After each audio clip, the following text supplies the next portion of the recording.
Hello, this is Uzomaka from the Women of Remarkable Destiny, and I've been doing a teaching series about overcoming the effects of sexual abuse.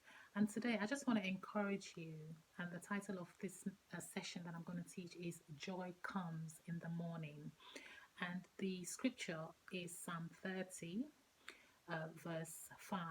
The latter part, it says, Weeping may endure for a night, but joy comes in the morning. I've shared my testimony of the effects of sexual abuse over my life when I was a child and how it affected me having over 80 issues. I mean, if I said 120, that's not an exaggeration because there were so many issues. But I want to encourage you that in spite of everything you've gone through, I want you to know that there is light at the end of the tunnel. I want you to know that joy will come, it can come. And sometimes to have that joy, you have to make that decision that you want to be joyful despite the pain, the trauma, the journey of recovery, and things like that. And for me, some of the process of getting that joy, I listened to worship songs, I listened to gospel music, I read the Bible, I had people prayed for me.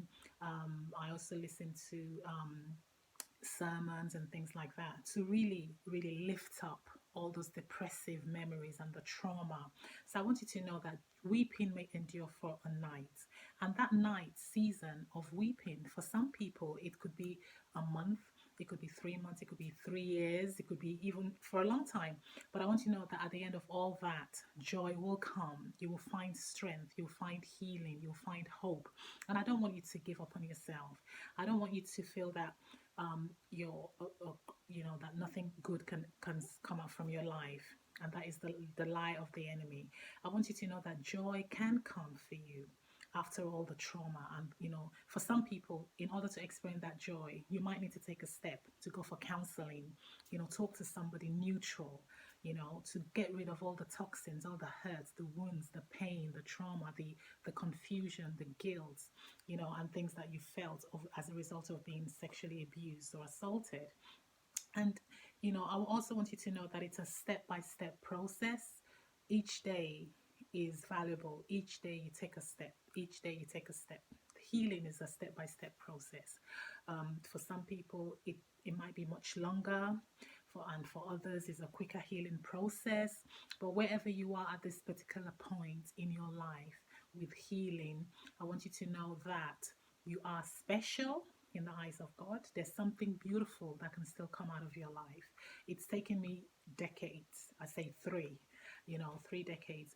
And people sometimes don't realize the issues that people have experienced sexual abuse actually encounter. You go through trauma, you go through shame, embarrassed, you go through nightmares, insomnia. It's different for everyone. But the key thing is you're special. There is something still good that can come out from your life. You can help somebody else. You can design a program to help other people. And part of this teaching series is sharing my testimony, giving you tips on how I overcame. And I'm still overcoming things. I'm still work in progress. Yeah, I'm still work in progress. I'm still overcoming. I'm still taking steps. I'm still reading the scriptures. The thing that pulled me out is still what I'm using to sustain my healing. The word of God pulled me out, so I still read the Bible. Gospel music pulled me out, so I still listen to gospel songs. you know and then listening to sermons about emotional healing pulled me out, helped me, and I still do listen to that to keep me focused. So I want you to know that yes, weeping has endured. You've probably wept and you don't even know what else to do. But I want you to know that despite all that weeping, that something good can come out of your life. Joy, can come out of your life. But you have to, you know, make a conscious decision to be happy. You have to make a conscious decision that, look, this has happened. You know, you can't turn the clock back, but I want to move on with my life. I want to be joyful. I have to be joyful. You're not joyful about the situation of what's happened. We're not in denial, but you as a person, that joy, you make up your mind, I'm going to be joyful and I'm going to be something, and look forward to a brighter future, so that you're not depressive. Because I went through a season of depression. I just used to cry every day for months. I just used to cry, feeling depressed, feeling discouraged. So I do understand that aspect of feeling depressed, despondent. And I went through a season I didn't even care, not taking care of myself and just going on through all kinds of issues. I'm not, and these are real things. But I'm saying in the midst of that, you have to pull yourself out of depression because you have to think about your mental health.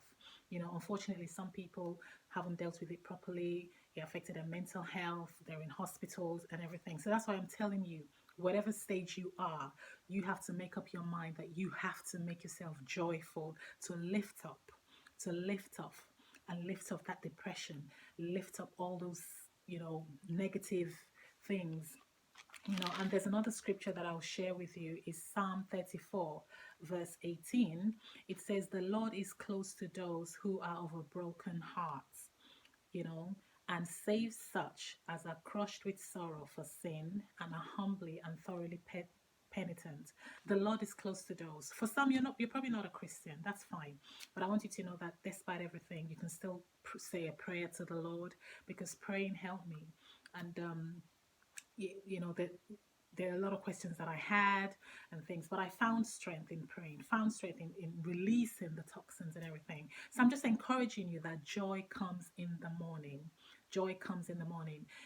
I've designed a program, 7 key workshops, 7 steps. And there are 7 workshops, but there are 7 steps program that would help you through the recovery process. And it's about my experience. It's about what I went through. And each workshop is different. We deal with different aspects of finding emotional healing. One of the session is unloading baggage and a handbag, a reflection of my heart, because women carry a lot of things in their handbag, and it's similar to the heart of a woman.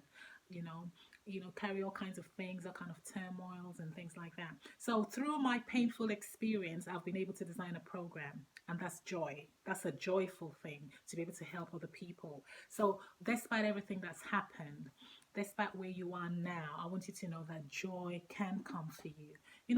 The weeping, I wept, I cried, you know, all kinds of crying, all kind of wailing, and but I had to find healing. I knew that I couldn't be at that stage of depression for life. I rejected that in Jesus' name.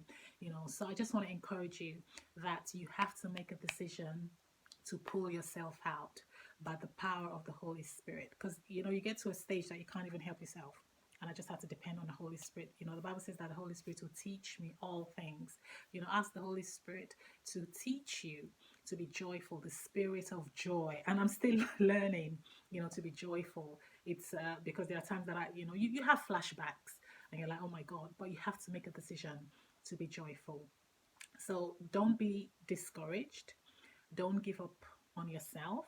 Now, if you have two 50-pound notes and you squeeze one, and you squeeze one 50-pound notes and the other one is still smooth, even if you throw that squashed 50-pound note away, if someone picks it up, it's still a 50-pound note. It still has the same value as the other one. So I want you to know that even if life has squashed you as a result of the effects of being sexually abused, and it seems like you've been thrown away, I want you to know that you're still valuable. In the eyes of God, you're valuable.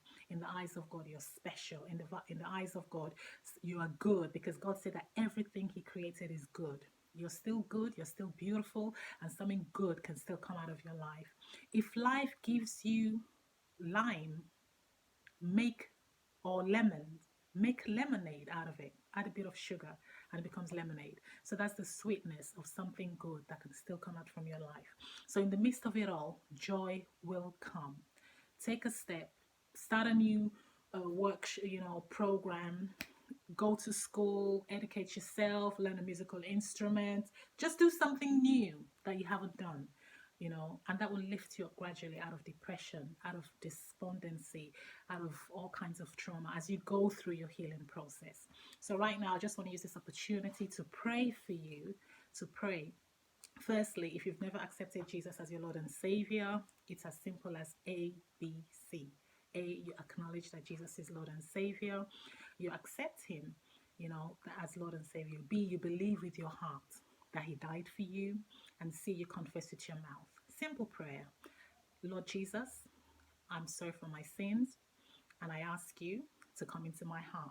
Be Lord and Savior in my life. I believe you died on the cross, and I confess you as Lord and Savior. By faith, I receive eternal life in Jesus' name.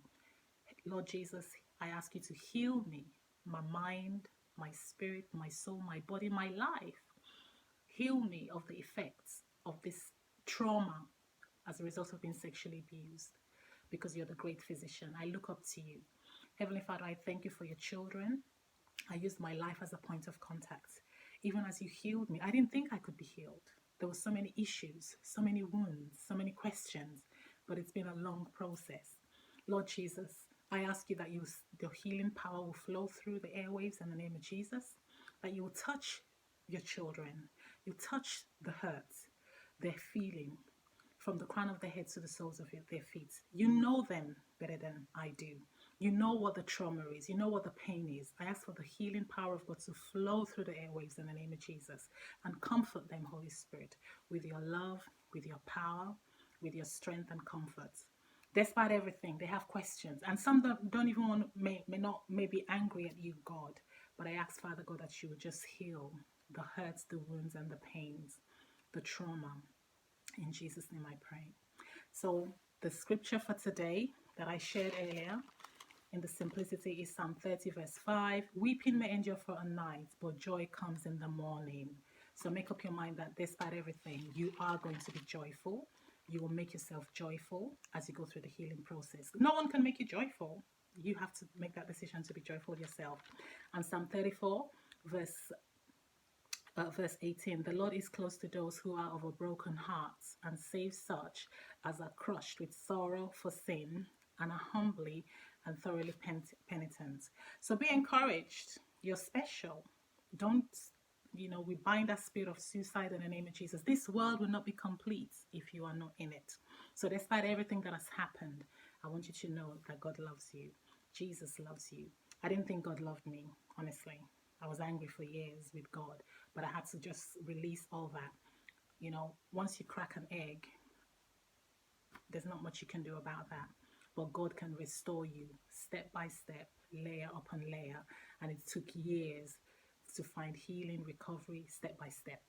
So you can follow us on Twitter and Instagram at the word O3. You can also follow us on YouTube, Facebook, and LinkedIn at the Women of Remarkable Destiny. Subscribe to our YouTube channels where I've got all the teaching series, and then you can follow us and like, share, tell other people, anyone else that has experienced sexual abuse. I have teaching series on dealing with various topics. I've dealt with issues about anger, hope, strength, and then today is joy comes in the morning. I want you to know that I'm praying for you, and God that healed me can heal you. Open up your heart. Just open up your heart. Wherever you are at this stage of your recovery process, I want you to know that you can be a new person, as you open up your heart.